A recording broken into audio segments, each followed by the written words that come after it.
up, everybody? Welcome back to another video. In today's video, we are going to be discussing the injury report for the Detroit Lions and for the New Orleans Saints after Thursday's practice. So let's get it started. I got to shout out DoseOfDion, man, because it was actually the first time I went live on YouTube.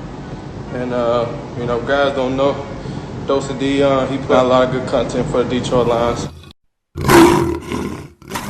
Welcome in, everybody, to another video. Glad you guys are here, and we have a lot of things to talk about on today's injury report. So I am definitely glad that you guys are here. Hopefully you're glad that you're here. As you guys can see from the board, it says injury report. That just looks so clean, man. I'm glad I actually have markers at work now. That way you can read what I put on the board. That makes it helpful when you can actually read what I put up there. So we're actually going to start off with our Detroit Lions because there's a lot of things that we need to discuss with the Saints. So we'll get to that secondly. But first off, we're going to start with the Detroit Lions and go through our injury report from today's practice. All right, so let's start off with CJ Moore, who had no participation today for the Detroit Lions. CJ Moore did not play last week and once again held out of practice dealing with an injury. Now, CJ Moore is one of those players to keep an eye on depending on what the Lions do with Jaron Curse. Matt Patricia was asked this morning if he was going to have to make a roster transaction to get him back to the active roster. And Matt Patricia said yes, they would have to. So CJ Moore is definitely a name to keep an eye on because not only do they play similar positions, but if he's also dealing with injuries, you might just go with the healthy player. So CJ Moore is a guy to keep an eye on.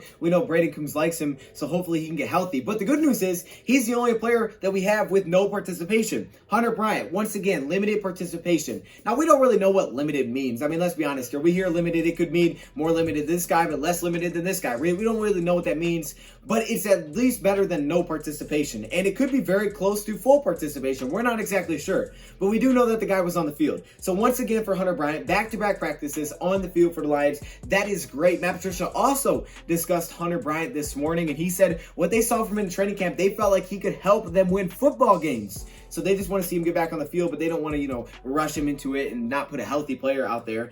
Also, Deshaun Hand still limited participation dealing with a chest injury that came up this week. Hopefully everything is good there because I think he played well against Arizona. It'd be nice to have him, especially trying to stop the run and maybe get some pressure.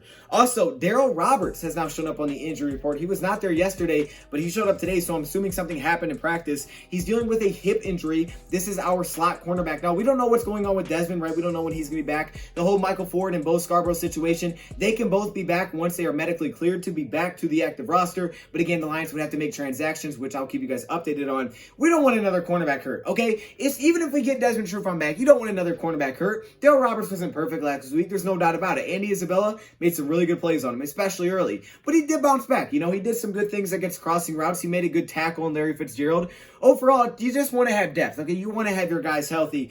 So hopefully he's okay, and hopefully he can go this weekend. And finally, Desmond Truffant, once again, limited participation. Again, we don't really know exactly what limited means, but it does mean that he's at least participating. And that's back-to-back days with limited participation, still dealing with that hamstring injury. Hopefully he can play this weekend against the New Orleans Saints. That would be big, especially if we see Michael Thomas on the field for New Orleans. One more quick note on the Detroit Lions. Ty Johnson, who, according to Matt Patricia this morning, seemed like he wouldn't really do much of practice, did not actually show up on the injury report. So it does look like he's healthy. Probably won't be activated this weekend, but it does look like he may be healthy, which is good.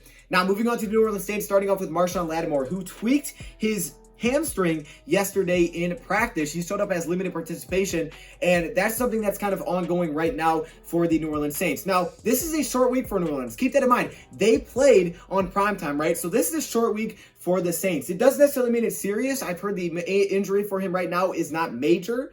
But the question is, will he play against the Detroit Lions, and will he be limited in that game? Because if Marshawn Lattimore doesn't go, obviously that's a huge blow to their secondary as possibly their top cornerback. Now, so far this season, he hasn't been very good, okay? He just hasn't. I think even if Marshawn Lattimore is on the field, we have to take shots because I think the Lions have mismatches. But if he's not on the field, it does open up a lot of guys, especially underneath, especially your other weapons, because now all of a sudden you're asking Janoris Jenkins to be your number one cornerback, and you're going to leave guys like Patrick Robinson out there. We're going to have P.J. Williams. So you're going to have possibly some mismatches, especially if Marshawn Lattimore can't go, and the pressure from the front four hasn't been great from New Orleans. So this could open up that passing offense even more. This is a big injury to keep an eye on. This is a very big injury to keep an eye on. We'll see if he plays this weekend. Who knows at this point. Also, Marcus Davenport, who Matt Patricia has brought up a few times now, dealing with an elbow injury, was not present in practice today from the reports that we've gotten on Twitter.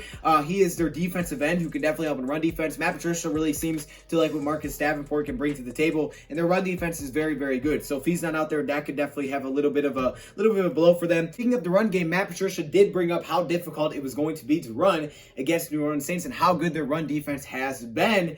And also, when you look at our running back group, we have a guy named Adrian Peterson, who I guess said today that he thinks that he could be running at this level until he's 40. Will he be aligned until he's 40? Probably not, but I don't know. I'm not going to say it's not possible. Hey, not going to say it's not possible. But he did say he can run until he's 40. That would be wild. Could you imagine Adrian Peterson running at 40? Dude's going to break a lot of records if he's running at 40. I will just say that. And also, Big V on his holding call said that he didn't believe it was holding. Well, he's right. It was called not blocking. No, I'm playing. I'm sorry. So I had to do it. Big V, I'm playing, dude. Hey, but you got it. You got it. I believe he will bounce back next week. It wasn't a very good game. I don't know if that was holding or not. It was just awful blocking, which is really bad. But I do believe in him bouncing back. He's probably going to be a right guard for the near future, at least until Joe Dog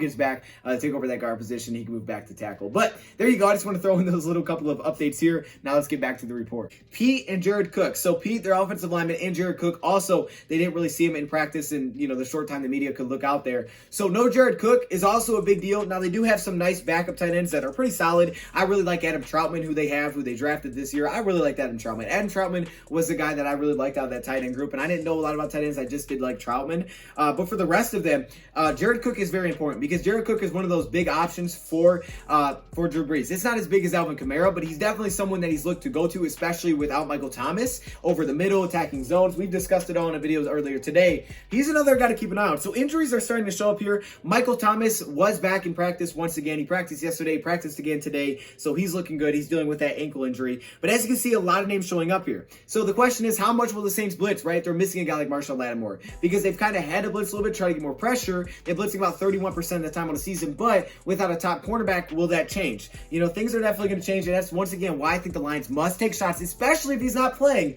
to help open up the run game, which will ultimately open up that play action, and I think that's where the Lions are going to be successful. So, injury report, looking very interesting at this point. We will keep this thing updated as we go through the week, and if I have any more updates, make sure you check the comment section, because if I get more updates after I do this video, it'll be at the top of the comment section. I will pin a comment, so make sure you check there. Thank you, Pride, for watching. Shout out to the new members. I appreciate all of you guys. You guys are absolutely awesome. Thank you, Pride, for watching, and I'm out. Are you kidding me right now? I had to put my helmet on for this one. Are you kidding? Look at this. Look at all these members. What? Yo, hey, shout out to all the members, man. Look how many All-Pro members there are. Like, literally, it's the whole screen, dog. This is crazy. The patrons, of course, the Hall of Fame members, man. Y'all got the gold color. It's kind of yellow, but it's supposed to be gold. Shout out to all the members, man. If you want to be a part of this, all you got to do is join the channel. But there are perks that come with it. Stay locked in the community tab if you are a member, because that's where a lot of information comes out. I appreciate all of you. What?